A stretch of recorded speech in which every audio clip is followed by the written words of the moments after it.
నా కలరాణి దొరికింది, నా ప్రేమదేవత దొరికింది. ఆ కాళ్ళు దొరికాయి, గజ్జలు కట్టేస్తాను. ఆ కాళ్ళు గజ్జలు కట్టేస్తాను. పిడికాళ్ళ పట్టుకున్నాను.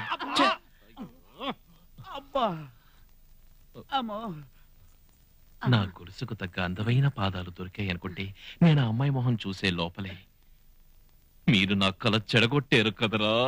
ఓరి దుర్మార్గుడా, కాసేపుంటే నా లైఫ్ మాటాష్ అయిపోయింది. గజ్జలు పెట్టుకుని కలలు కంటున్నాడు కనుక నన్ను కిటికీలోంచి వేలాడి తీశాడు. ఇదే నెక్లెస్ పెట్టుకుని కలలు కనుంటే ఆ నెక్లెస్ కి తగ్గ గొంతు ఇదేనా నన్ను గొంతు పిసికి చంపేసి ఉండేవాడు. వీడి పక్కనుంటే ట్రైన్ లో జర్నీ చేస్తున్నంత భయంగా ఉంది.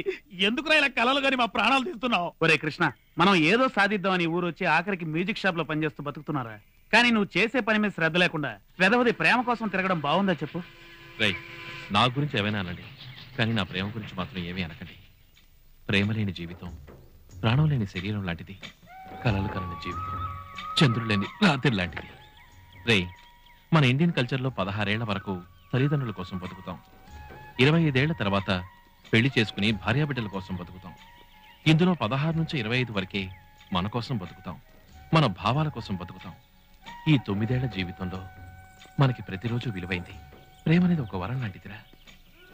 నిజానికి అది నిజ జీవితంలో అందరికీ దక్కదు. చాలా మంది కళల్లోనే ప్రేయసి గురించి ఊహించుకుంటూ బతుకుతారు.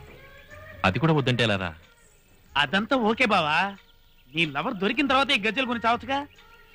రే, ప్రేయసి దొరికిన తర్వాత కొనిస్తే అది స్వార్థం, పెళ్ళైన తర్వాత కొనిస్తే అది బాధ్యత.